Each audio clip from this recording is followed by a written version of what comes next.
Ramon Foster, 8-2, atop the AFC North. Check mark.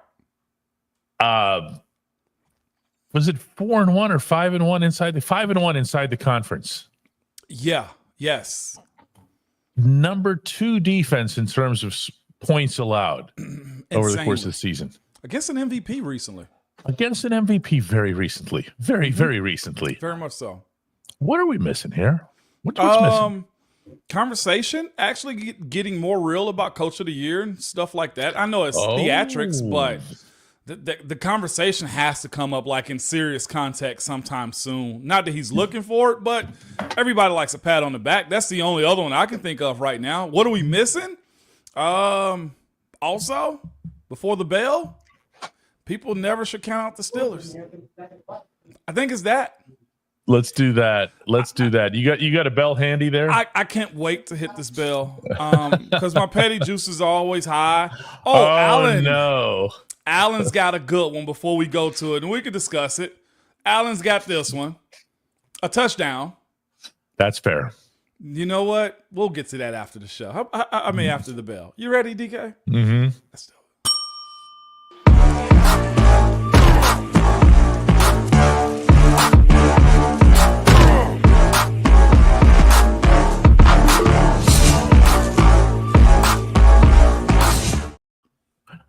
Well, now, Steelers 18, Ravens 16. As I texted you from the stadium yesterday, it's unbelievable how these things play out, isn't it? I texted to you. I have my phone here with me, but it was just something like these things never change. They don't. From when you played, the games are the same games. And everybody that was speaking to me about it, also DK and talking in general, said the exact same thing. Well, what did you expect? Like, it wasn't a bad game. It wasn't a terrible game. It was them. It was them. They were meeting up again. DK is like, hey, y'all, it's us again. Like, that's essentially what it was this past weekend, dog. And I am glad to be a part of that series. I'm glad to have played those guys. And I'm glad to also understand the weight of that win, DK, this early in the season. I'm here for it. You know, Mike Tomlin was asked after the game, would you have expected that you would have, what would you have said if somebody told you that you'd beat the Ravens without scoring a touchdown? He said, I would have said Steelers-Ravens. Yeah. And it gets no realer than that, though, DK. Like, a lot of that game, man, one, you're close in talent more times than not. The coaching philosophies seem to be mostly the same, right? You got a defensive guy, you got a special teams guy, head coaches. The GMs and offices never really changed. The players, like, you have a template, so what you're looking for out of guys, do you not? Mm-hmm. And every single time, both teams fill those spots, DK. You text me about it, right? Like, only thing that changes is the players. Like, you know what I'm saying? The numbers, like, it's wild, DK, what this game is. It's been this for such a long time that you keep waiting for that one exception year. That 1 year where it's just not like that, well, no, they're just going to own them this year. It never materializes. It never materializes. Somehow there's something about the field of competition, the level of competition that's out there on the field that just negates the rest of the stuff because you're just trying so hard. Or am I misreading that? No, that's why the conversation this week is, man, you're a Steeler. You win that game. Like, I heard that, and I was like, man, that's very college of you guys to be saying you're not a Steeler until you win this game. You know what I'm saying? Like, they say the same thing. Al told you when he was in Baltimore, Alejandro Villanueva, they say this: you're not a Raven until you've beaten the Steelers. Until you've beaten them, man. Well, I mean, that clock is that clock on. It's been a while. It's been a while. I'm gloating. Yes, I can, because we can at this portion of the year, DK. But it is. You mentioned something, dog, that you see it on the tape. You see it when you watch the film. Like, the talent, we can say that. The coaches, yeah. The organizations, all right. But DK, the on-field presence of that one C word you just said, the competition of it all, DK. You see it ooze out of guys in their effort. you had a young guy, Mason McCormick, out there just starting stuff because he understood what this game meant, right? You see him down the field giving last shove. You see those types of things happening, DK. You see Zach Frazier understanding the weight of it. You see Broderick giving all he possibly could in those moments. It's because the competition on field, DK, is where that game is won. The X's and O's don't matter. Lamar had his moment. Derrick Henry had his. But guess what? Who is, as Coach T like to say, man, cut your eyelids off. Don't blink. Like, that's what happened yesterday, man, inside of that stadium. You had a team that understood, look, we can't get into the end zone right now. You had opportunities, you missed them, right? Or threw them away. But guess what? Can you not blink? That's what yesterday was. And you know what happened? Peyton Wilson, on that 2-point play, cut his eyelids off, DK. You know, it's everybody contributed on so many different levels. Wilson with the incredible interception. A guy like Dean Lowry was the one who made the big penetration through the line on the 2-pointer. That allowed Joey Porter Jr. to make a really smart read. Who needed to? Go ahead. Yep. Where he saw Nelson Aguilar, the wide receiver, cutting back to block Nick Herbig. And Joey's telling me after the game, he goes, well, as soon as he does that, I don't have anybody to cover anymore. Yeah. Like, I love the alertness of that. Do you follow me? This is all happening. We can say this stuff, people like me and you, after the fact, okay? Right. But in the moment, and you lived this for 11 years, you don't have that time. No, you don't, man.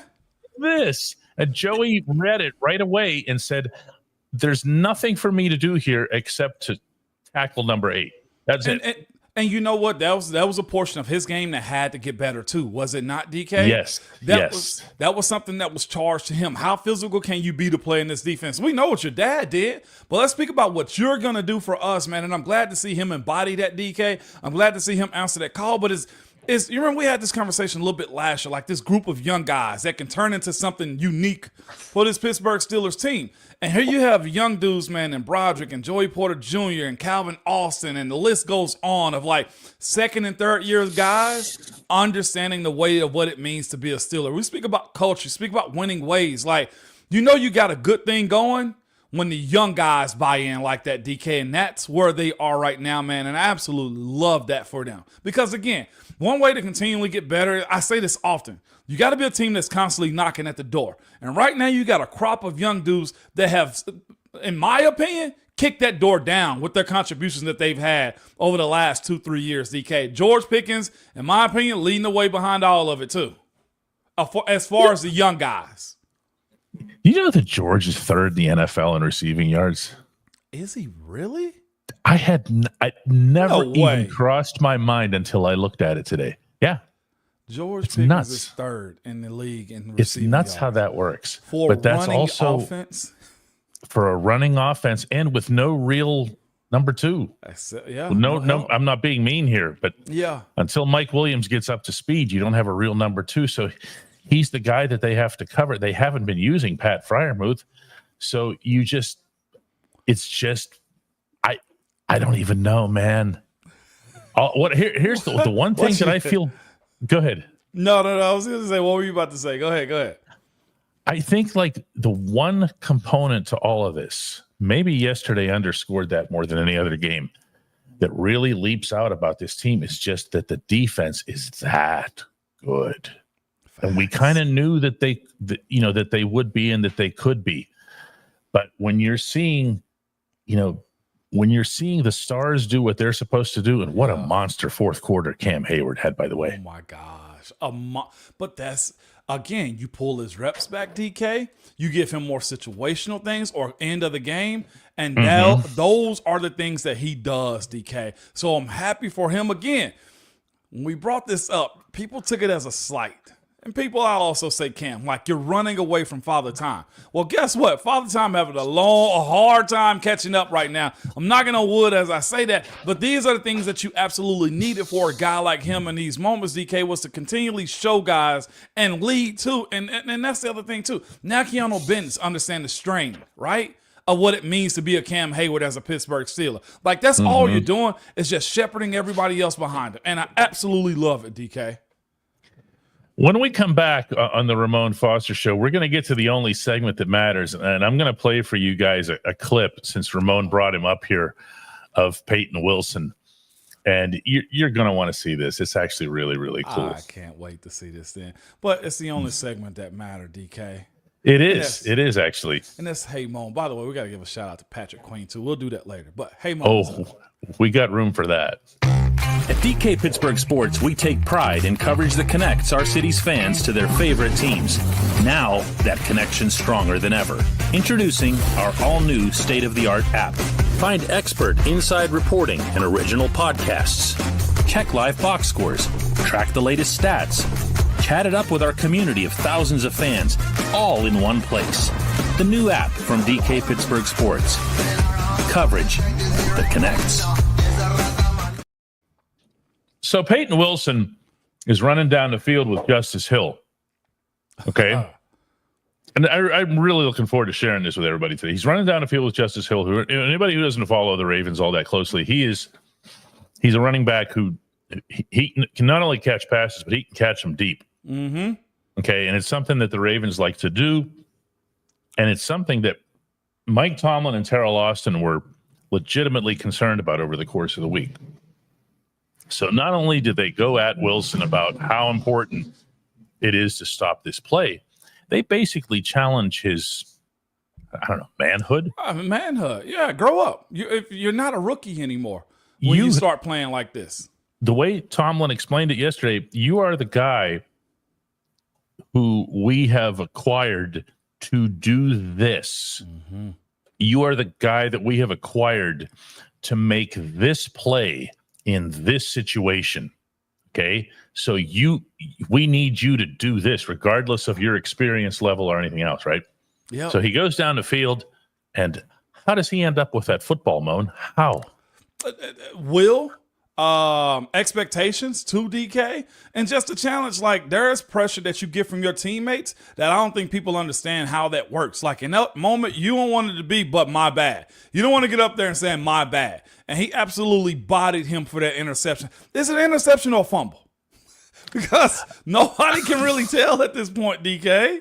No, the ruling on the field, as they like to say, was interception. It's an interception. What a play by a rookie, though. Well, but that's so. You want to? Here's a veteran journalist asking Peyton Wilson pretty much the only question that I could come up with, and it was just one word. Here it is. Just how do you concentrate like that as the ball's coming down? See, Herbie wants to know too. Yeah, look at that. How does that happen, man? For me, it's just credit to my coaches and my teammates. We've worked that route thousands of times this week. Justice Hill's an amazing receiving back, so as soon as he was chowed and he ran it, they had that nasty split. I knew what was coming, so it's just a matter of preparation and the coaches that have got me here. Do you feel the ball in the right hand? Yeah. I played through his hands, and once it hit me right in the hand. So just right place, right time.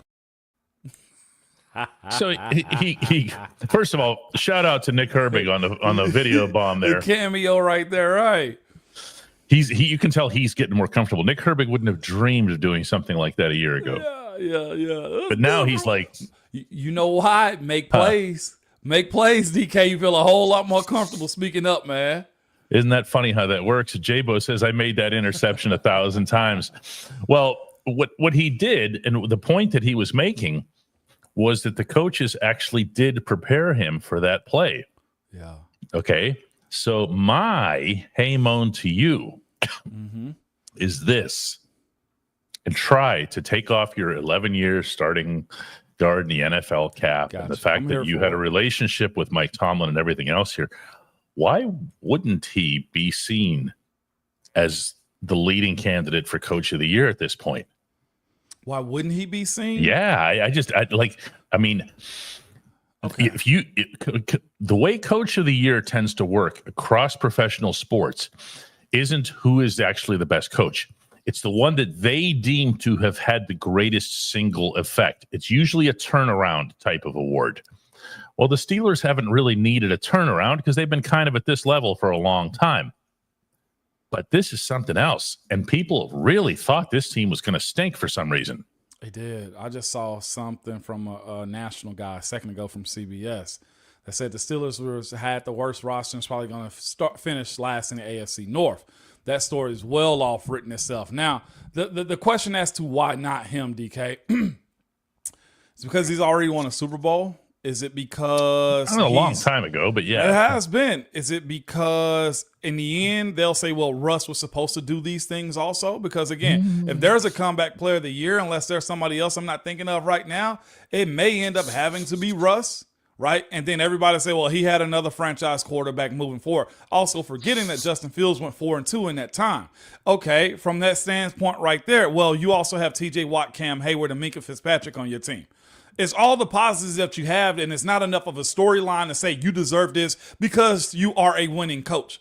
There needs to be storylines behind these things. And as much as I don't want to say, hey, well, geez, he's just good at his job, there's already an expectation that Mike Tomlin is good at his job. I feel like the only thing that's really going to give it to him if it's something catastrophic happen or he wins the Super Bowl.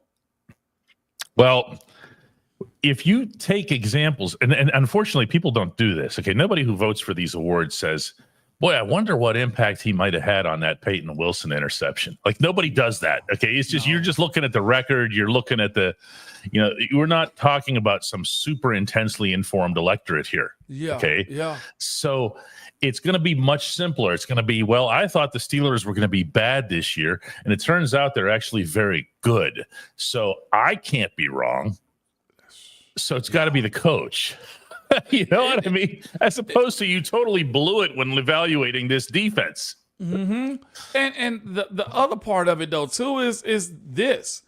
The level of consistency you had doesn't allow much room to grow in these type of moments either, though, DK. Mm-hmm. Like the whole 8-8 or above 500 storyline almost has just become background music in a sense, and nothing really rattles you until the Steelers go deep into the playoffs. I do think that is also a part of it. When you look at the hows and the whys or the why nots, right, for Coach T. Again, people look at Peyton Wilson and say, what, DK? Well, that's a Pittsburgh type of guy. They'll look at Mason McCormick and say, well, that's what Pittsburgh does all the time. Like, the familiarity of how you operate has bored people in a sense. And I say that in a good way. DK, the best thing you can be as a player is bored. It is. You know why? Because I'm doing my friggin' job. That's what that means right there. Now, it's getting over the top that has to happen as it pertains to Coach Tomlin moving forward. And that sucks because other coaches have gotten that award with way less. They just have. They really have here. We got some good hey moans here. We're not going to delay them any further. Joe Abraham comes in from the Uncle's Table. Unacceptable, Joe. Make sure you become a member here. Saw that. We'll let it slide this time here. Joe says, wait, where did it go? I just lost it there. Come on, Joe. Here it is, right here. Joe, that's for being at the Uncle's Table. Joe says, hey, Moan, do you think that Minkah Fitzpatrick's shoestring tackle on Derrick Henry might have been the unsung play of the game? And Henry, that looked like old school Nashville. He was coming. Henry, and you don't see Henry get caught on those. Those are gone. Those are 6. It's in the bank. Excuse me, but 39 had not one but 2 tackles like that in this game. Well, but here's the thing behind it, though, too. Minkah understands the North, right? Like, as much as you can prepare any outsider to playing in the AFC North or playing against Baltimore or Pittsburgh, nothing's going to get you through it until you get punched in the mouth. I do think Derrick had those moments, and Minkah making that play right there is, again, DK, you said it in the first segment. You said it's the competitiveness that happens on the field. Right? Minkah had it a little bit more than he did in those moments because I guarantee you this, the next time, if it goes their way, you won't see that happen again with what we know about Derrick Henry, right? The ball been punched out. He had a bunch of firsts. The ball been punched out in over 500 plus reps, right? Why, DK? The competition on the field. I'm not getting away from that today because that's what won you the game on Sunday. I don't think anybody could argue that. I also think that punch out by Nick Herbig early on had an impact. But not to keep hijacking the segment. No, go ahead. But hey, Moan. Yeah. How do you not have Derrick Henry out there for the 2-point conversion? Even if it's just as a distraction. This has been his catch-22. For as good as he is punishing you in the run, his ability or team's ability to believe in him in passing downs is not really a threat. I've watched it here in Nashville for a few years now.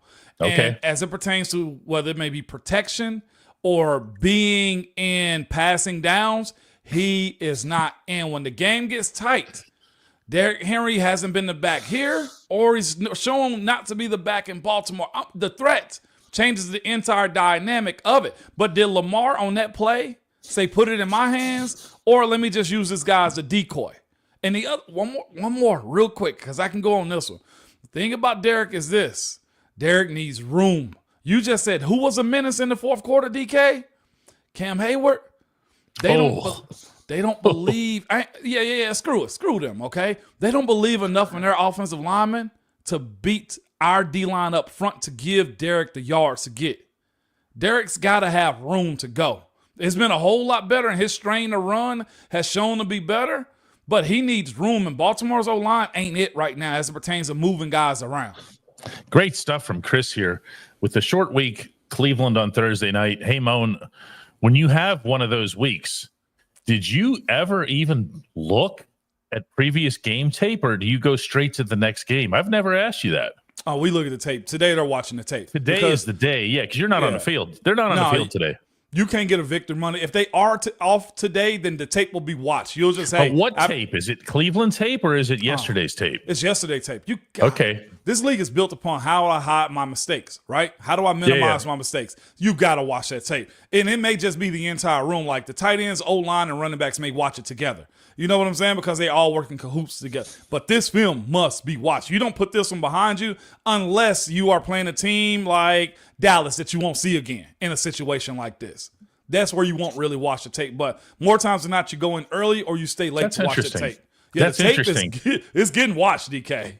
Okay, that's fine. But I'm more interested in what you just said here. If you can explain that between why would you emphasize watching it because it was Baltimore as opposed to Dallas? Because I got to see him again.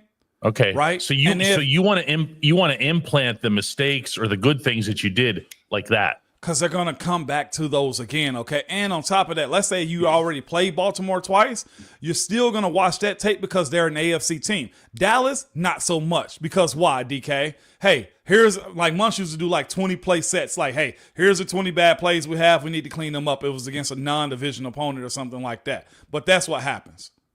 So for anybody who doesn't know, the Steelers get one practice this week. That's how that rolls. And that'll be tomorrow because Wednesday obviously has to be your walkthrough and you're not going to be banging anybody up the day before a game. So, it's a good thing. At least you're familiar with that particular opponent in Cleveland, you know?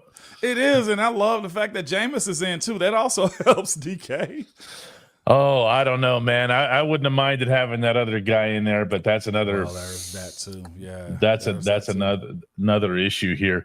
I have some good ones starred here for you. Stanton Smith points out the biggest flaw in this episode of the Ramon Foster Show so far. We have not yet mentioned Dan Moore. That's a mistake. That's a mistake. I did walk over to Dan Moore yesterday. And I said to him, I have no questions for you, but I'm here to acknowledge that you exist. This is good. He takes these things really well, by the way. That's good. and he's feeling good. What'd you think of the O-line yesterday, Moan? Solid has some shaky moments, man. Of course, the rush wasn't there, but again, when you have that type of game and you have that type of youth, DK, these are the things that's going to happen. What you want to see that next step in this series where they take a bigger step, especially on a road with the crowd noise and the get back that Baltimore is wanting. What I did see, DK, was the fight. Again, those dudes go get it. And here's what I will say. They're talented enough, and the best part about it, they're so young and so dumb, DK, as far as the young boys, that they just riding the wave or whatever. I'm talking about whatever piece of water that comes in front of them. And you got to love this because at the end of the day, the only thing that matters to that group is finish. And you got to give Coach Pat Meyer a lot of credit, man, because he even instilled that in them.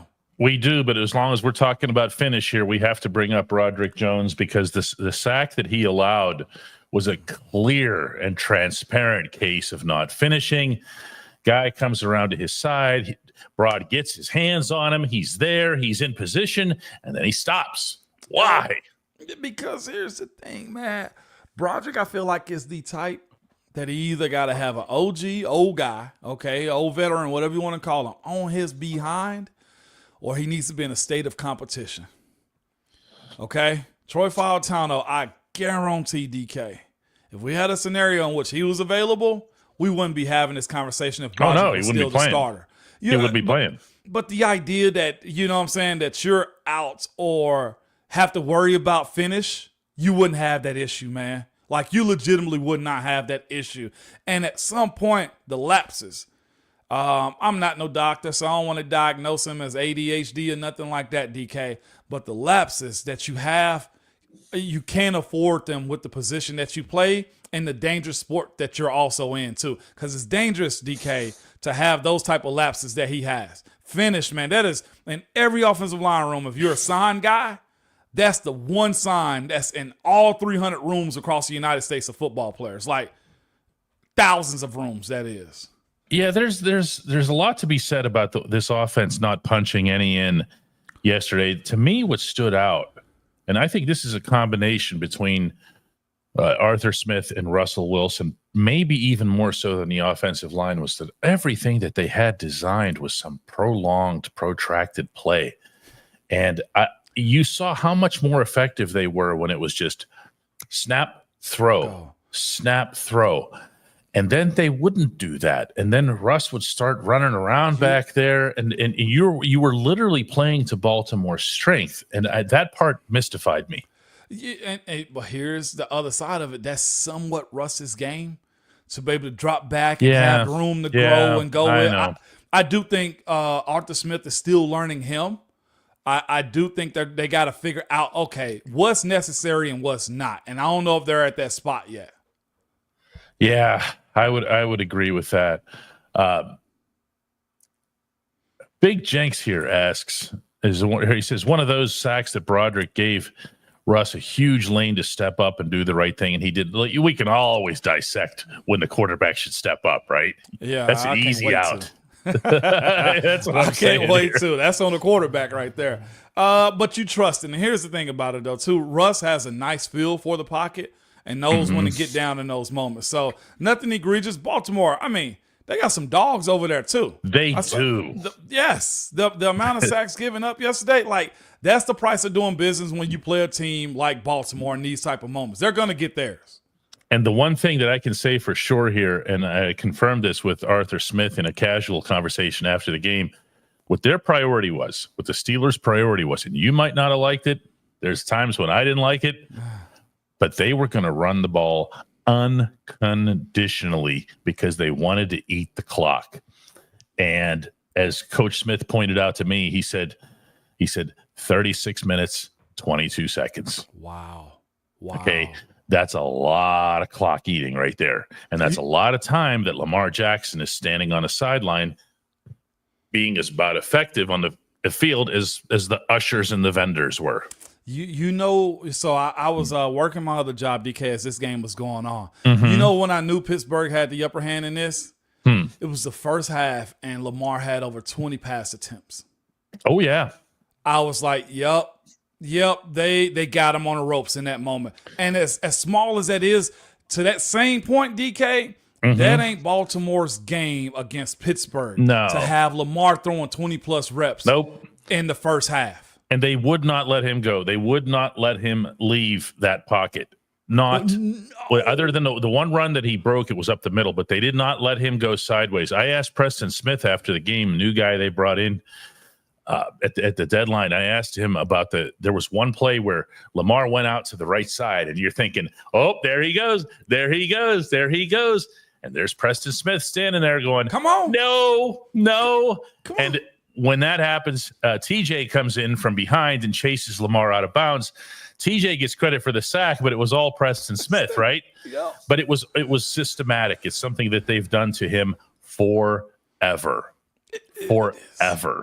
And by the way, it's been copied by teams who play Baltimore. It was copied by the Titans masterfully in the playoffs, as a certain coach happened to mention to me yesterday, who happened to be part of Mike Vrabel's staff at the time. This one here I want to bring up here. Keith Ryan says Dean Lowry stepped up and made a few big plays.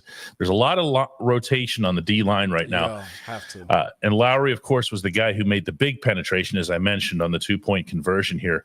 Moan, how important is that for these guys? Because you're seeing a very, very, very good version of Cam.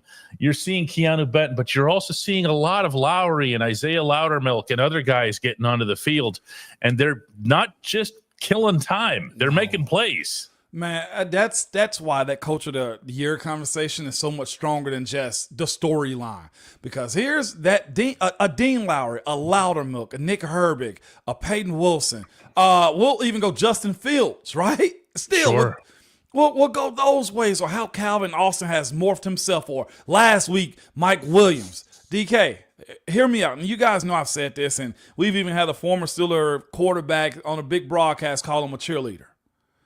DK, that man's ability to motivate, to get the best out of guys, I don't know if I've ever met anybody else like him. Now, granted, I only played for one coach, but the guys I've seen come around our locker room that's been at other places, you're able to get the best out of guys, DK, because you know why?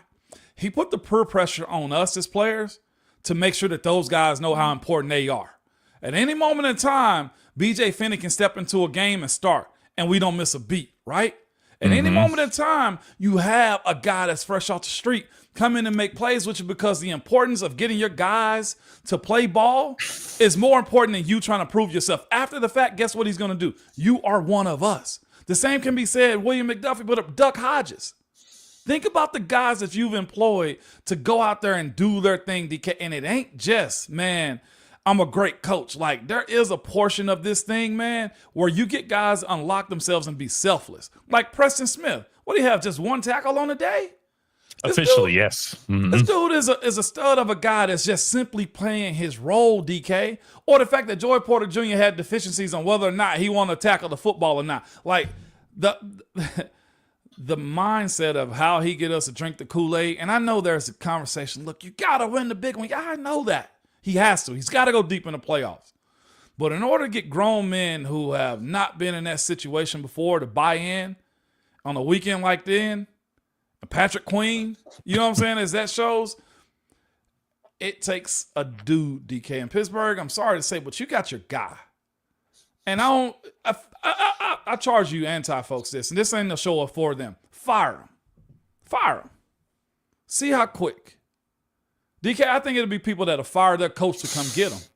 It's not just how quick, it's how much. Do you have any idea how much he'd get paid? On the open market? No. Well, he's getting paid a lot now. He told us. Okay. Yeah, he made sure everybody knew that. But he'd be, wow. I mean, on the open market, which is all that is, an open coaches market. I can't even process There's a good one before we go to Papa Malu real quick. And Xavier has a point. We talked about this in the offseason. And this is Omar. This is Arthur Smith figuring out himself. This is Terrell Austin, too. He said, I think Tomlin learned something last year, too. He's more aggressive and more versatile, not just grind the clock and field position. Remember, we spoke about this. So he's going to have to do something outside himself and push all the chips to the middle of the table and figure out what's the best pathway to getting back to that sticky Lombardi. I do think that's a part of it. I do think, hey, them saying we're not going to be handcuffed by Najee.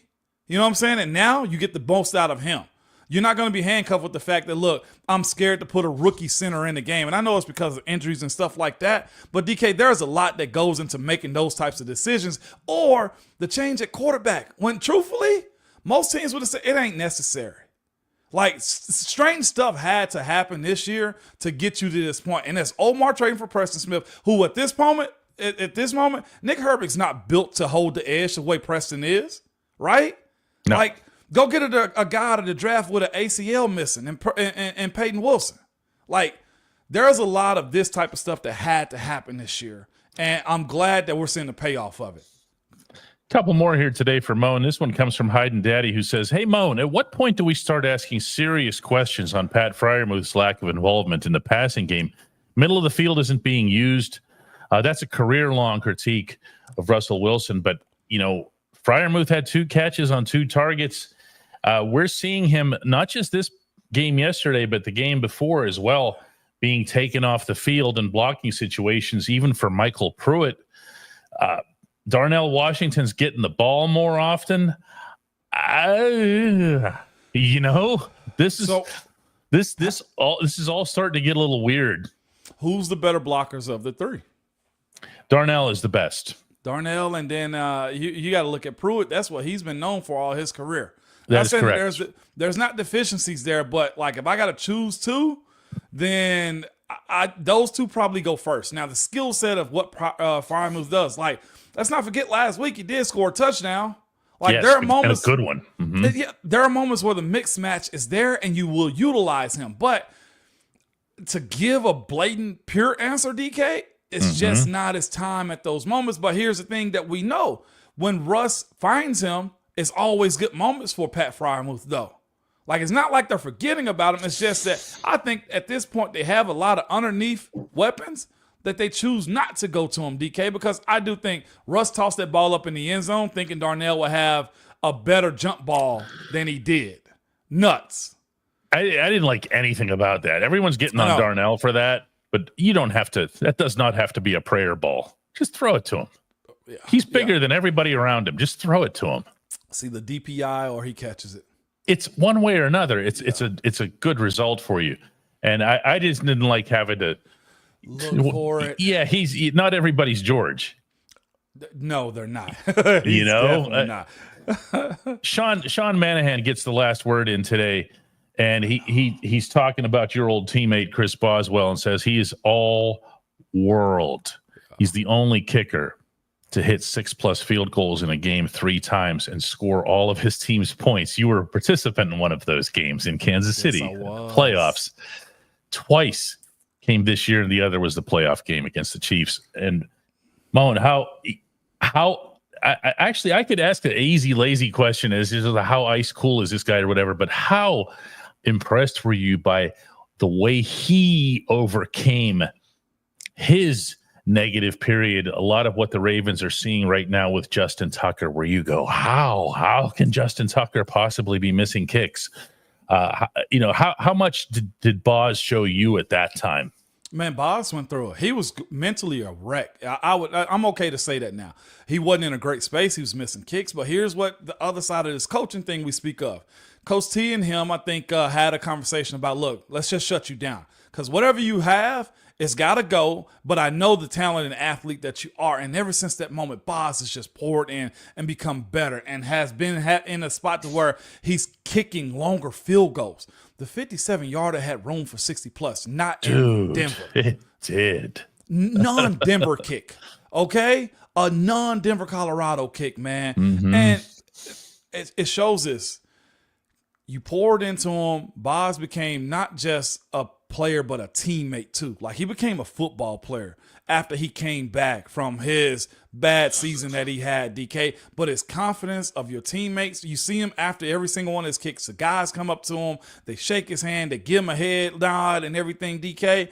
This is what good coaching is about. This is what also, and I got to give a lot of credit to Boz, this is what not taking personal bad moments give you. You know what I'm saying? Like, to his core, he's a football player. He's just a specialist. And that's what Coach Tomlin, Kevin Colbert, and everybody inside that building knew. Were we ticked off at him on those misses that he had in, like, what was it, his 3rd or 4th year? 100%. But you knew what the talent was, man. And right now, I do not feel bad for Baltimore, because you know why? Boz has been this good for about the last 2 or 3 years, and there's just been an okay nod of Tuck supposed to be that guy. And that's not the case, because he bested him in a 1-to-1 matchup on the same field, DK. Yeah, it was a kicking competition, wasn't it? Yes, it was. And we knew it would be. We knew it was going to come down to Boz versus Tucker. We knew which way, one has been performing for a long time now, and the way that Tucker's been heading this year.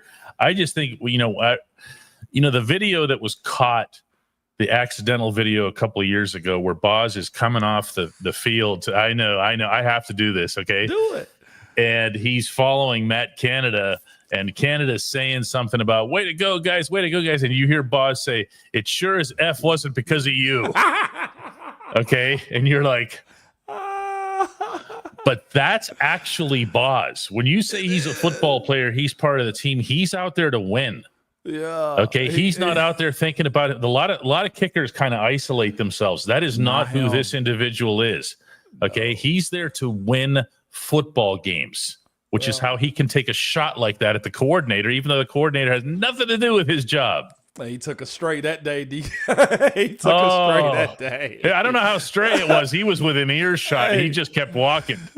Hey, that man is from Texas. He said the story goes, his daddy told him, don't come home if you ain't playing football. So he found a way to be on that field, man, and he turned it into a moment. Again, how they found him, the Steelers are a step above most when it comes down to scouting and finding talent. There are some misses.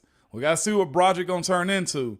But they got a way of getting those types of guys who not just Antoine loves to win. Here's the other side. Love football. All right, that's how you win. I can't get over the plays that were made yesterday. There was a lot of good stuff here. When we come back here on the Ramon Foster Show, we're going to take care of a little bit of business. You had some mean. I like that.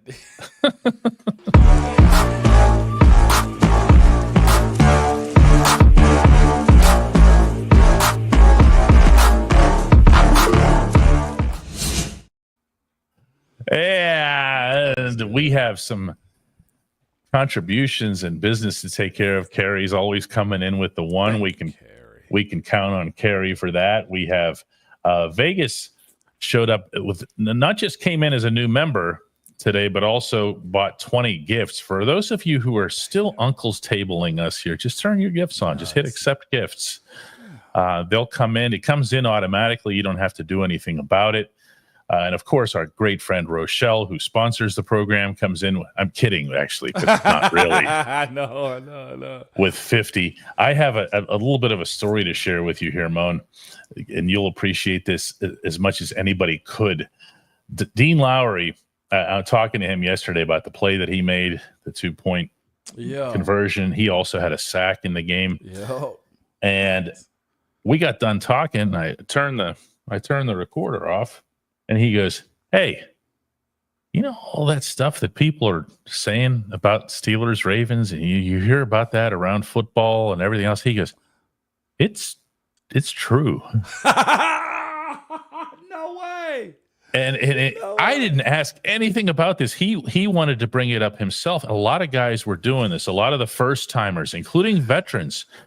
Preston Smith, who's been around some serious football. Guys, Dante Jackson said, all my whole career, I've been waiting to play games like this. This is great. And if you saw the stuff after and between the whistles, it was like hockey scrums. Okay, where the refs the linesmen had to come skating in and take throw everybody. No crazy flag behind it either. No, and they were just letting it. They were saying, this is Steelers Ravens. We have to officiate this differently. They threatened a couple of guys with getting thrown out, but otherwise it was Steelers Ravens. Moan, it never changes. How does that happen? Is it just the two head coaches? What is it? It's because it starts with that in the front offices. Because you said it earlier, the characters have changed. Right? Yeah. Mm-hmm. The quarterbacks have changed on both sides. And you got two mobile quarterbacks that are playing the same style of ball. The same as Flacco and Ben did their style of ball, right? The old lines have their issues of giving up stuff. The defense is steady, bring it. You can't say that Roquan wasn't bringing it. You can't say Patrick Queen wasn't bringing it. You can't say Minka wasn't bringing it. You can't say Marlon Humphrey wasn't bringing it. Everybody played a part in this thing, DK. The physicality of it. And here's the other thing, too, the love of it. And I'll say this. I do think the NFL, I do think the referees that get that game, I think it's the ones that are serious about football, where you're not going to have a super happy flag throwing crew. You got to understand football to be on that field. And hearing you say that about the new guys, man, lets you know beautiful. This. Dean Lowry's, this is his 9th year in the NFL. And he's like, what the hell was that? But it the way you guys used to do, it would be like. That makes me proud, man. But here's the separator, too. At the end of it, you didn't feel dirty about it like Pittsburgh since he was in 2014 to 16, right? You didn't feel that. You just felt like this is respected hatred, is what Joshua Dobbs said. Respected hatred is essentially what was going on. I absolutely love it, man. Yeah, that said, the Steelers have now won 8 of the past 9 meetings between these teams. So the Ravens are going to start, they're going to need to get back on their horse to keep this being a rivalry as opposed to a nemesis situation. That's very, very different. Even still, other than the fact that Baltimore's been losing those, right? Do you still think Baltimore feels dirty about it, or you just say, man, like sometime with rivalries, like it ain't a rivalry no more. We beat you. Like no. You think they feel it? Listen, I'm gonna read something with you, and then we're gonna have to call it a show for the day. It's this right here. 8 of 9 is not. I think it still is. You ready for this? Yeah, tell me. Okay, this is Marlon Humphrey after the game yesterday. For anybody who doesn't know who that is, that's the veteran cornerback the Baltimore's had. Listen to this. He said, and I'm going to read the entire quote because it's beyond belief. Dude, honestly, it was a lot. I've been in this rivalry for a while, and I told the guys it was a lot. The emotions were high for me. Honestly, I can't really say I've been in a situation where I felt kind of so emotional during a game. I kind of blame it on my family group message, mainly my big sister. I told some of the guys, I was like, help me out. Emotions are flying for me. They helped me out. I found myself this week watching over the years the Steelers-Ravens highlights the other day. And I don't know. I love this rivalry. I love rivalry games, but this is really the one. You've got the Browns and the Bengals, but to me, this is really the one. You want to get the dub. We came up short, but I can't do that. You can't let emotions get the best of you. And it's no big deal, really. What the hell was that? That's pure, DK. That's pure. My daughter, the actress, would be proud of me right now for my Marlon Humphrey rendition. I can see him doing. I can see any player that passionate about it saying that chef's kiss. Well, oh yeah. I can't. There's no more words for me on that one, DK. Oh, I love it. I love it. Ooh. All right, we're doing another one Wednesday. Yes, I can't guess what he did there. No, put it on the board. Put it on the shirt. The whole thing. It'd be the longest shirt ever. Put it on the shirt. Well, it's like Cleveland's. It's like Cleveland's quarterback list. I mean, we managed to keep adding to that. Yeah, that's true. Oh, Marlon Humphrey's big sister, the bully. All right, guys, we'll see everybody on Wednesday. That's awesome, man. See y'all Wednesday. Peace. That's Wednesday. That's beautiful. Wow.